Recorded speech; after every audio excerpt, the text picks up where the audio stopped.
lleva y nos hace tomar decisiones a la fuerza. Y a veces nos hace ser médicos sin querer ser médicos, y nos hace ser abogados sin querer ser abogados, y nos hace ser trabajadores de cualquier parte sin querer ser esos trabajadores, y nos hace ser papás sin querer ser papás, y nos hace ser cualquier cosa. La vida hace con nosotros lo que le dé la gana, sin querer, porque no somos dueños de nuestro destino. Pero esto es porque nosotros lo vamos a buscar. Cada uno va a tomar su propia decisión. Y como va a tomar su propia decisión es porque se va a enfundar, a encaminar hacia esa meta, hacia este sueño.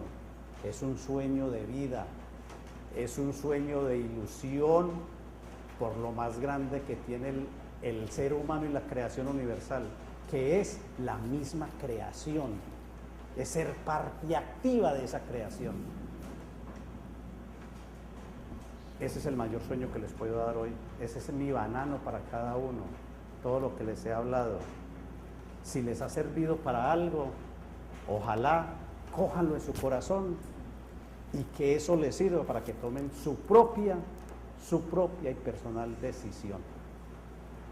Muchas gracias por haberme oído. Ojalá hayan aprendido muchas cositas. Lo más importante, la decisión.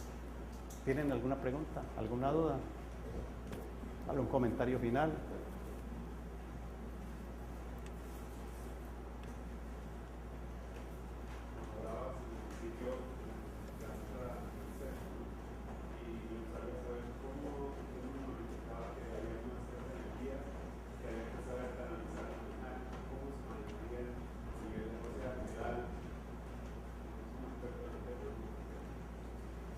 Pues es que eso ya es un proceso. En el tema número 7, se llama Camino Síntesis, se le da un bosquejo o avance de lo que es la transmutación sexual para solteros, para personas individuales. Y ya solamente hasta el tema 27, que hablamos que era 27, de sexo tántrico, se les profundiza más ya sobre prácticas en pareja.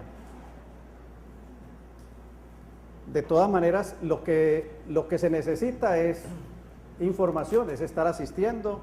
Lo más importante para manejar esas energías es empezar la transformación personal, empezar a dominarse uno mismo. No es nada fácil, no es nada fácil ni transformarse positivamente, ni transformarse conscientemente, ni transformarse trascendentalmente, y mucho menos es fácil uno manejar el sexo. Eso son cosas de hacerlo, y solamente la práctica da al maestro. Y es muy difícil, porque es que cuando uno está enseñado a comer el sancocho muy salado, cuando se lo dan simple, eso no le sabía nada. Entonces, cuando toda la información sobre sexo es llegar y tener una eyaculación ojalá muy buena, y que ojalá sean los dos a la vez, porque es lo mejor, después tratar de hacer otra cosa contraria, eso ya no va a saber muy bueno. Entonces, fíjate que es un trabajo no solamente físico, sino que es mucho también emocional y de razón, de mente. Es una... Sí, dígame. ¿Tiene que ser de los dos, si uno necesita del otro no? Es muy difícil si no hay cooperación, pero no imposible. Lo que sucede es que a la mujer le quedaría más fácil, a la mujer le queda más fácil trabajar con un hombre que no quiera ayudarle, que al hombre trabajar con una mujer que no le quiera ayudar. Al hombre, si la mujer no le ayuda, está llevado de el que lo trajo. Muy difícil para un hombre.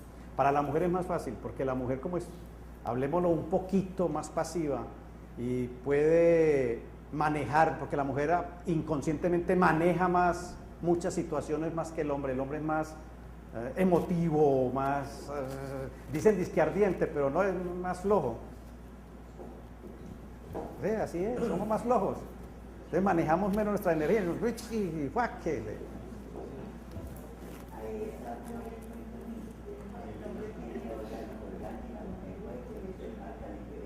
Claro.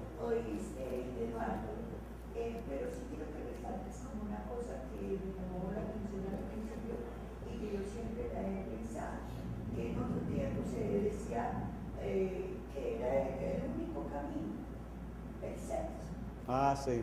Era el único camino y que no había más camino. Entonces uno decía, pero si yo me quedo. Tú acabas de decir que es importante, pero se puede lograr de muchas otras maneras. Voy a hablar de eso. Lo que pasa es, les dije, hay movimientos esotéricos o herméticos que tomaron como bandera el sexo. Ustedes dicen, eso empezó por allá como en el año 800, fines de los 800. Un tratadista alemán que se llamaba Valdemar escribió muchos libros sobre sexualidad y muchos sobre transmutación sexual.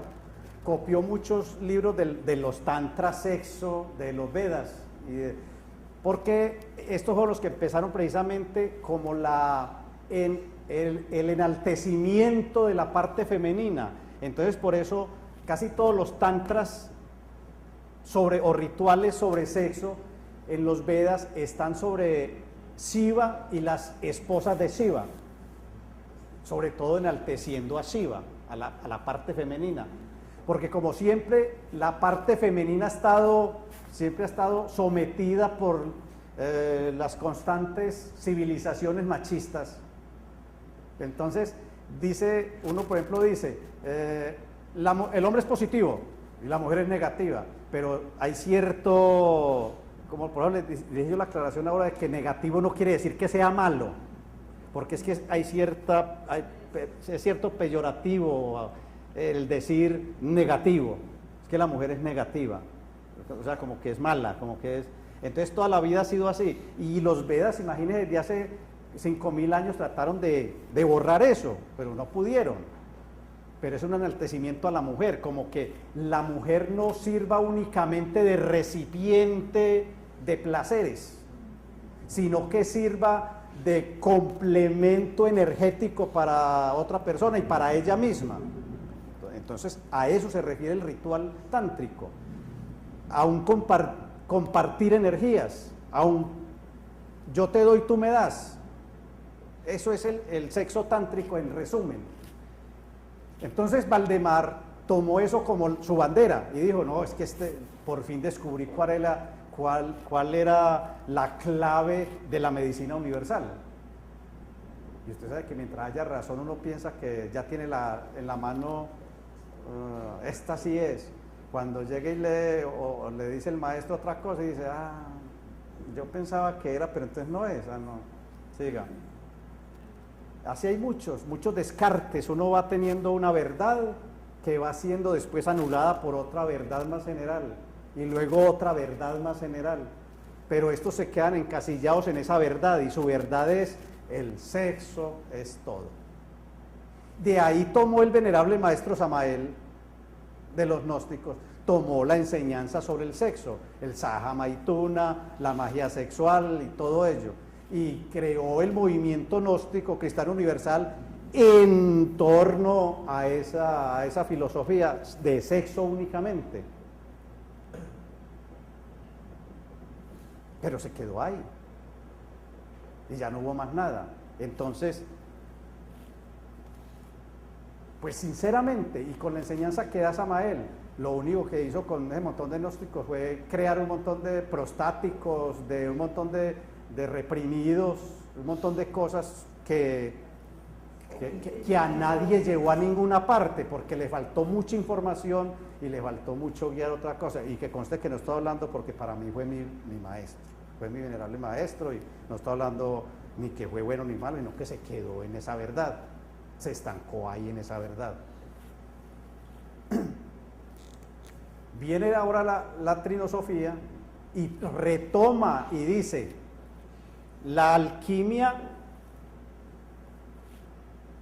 se involucra con sexo, pero no es una alquimia sexual. Yo no les hablé de alquimia sexual.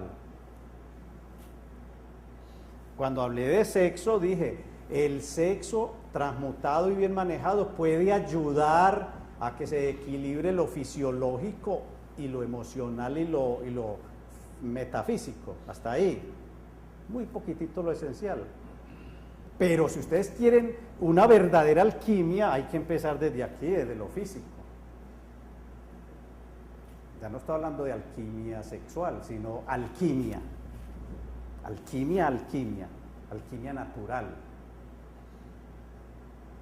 Todo en la naturaleza, como les dije ahora, es una sola cosa y es un continuo transformarse, es una continua alquimia.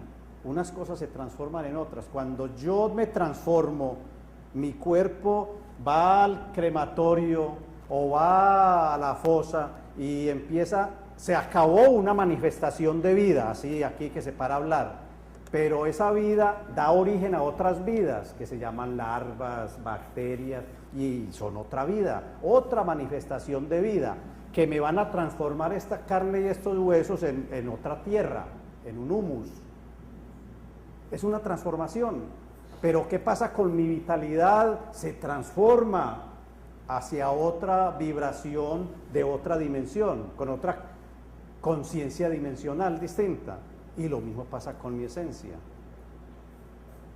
Entonces, la alquimia une esos tres: alquimia física, alquimia átmica, alquimia espiritual. El sexo ayuda, pero no es necesario. Pues para que no se metan en la cabeza de que es que si yo no trabajo sexo, entonces no voy a trascender. No, puede trascender. Haga sus transformaciones, haga sus cambios. Si usted necesita eso, la naturaleza se lo pone. La naturaleza se lo da, ella no se queda con nada de nadie. Pero si usted hace mérito, si lo necesita, la naturaleza llega y le dice: vea, tome, tranquilo.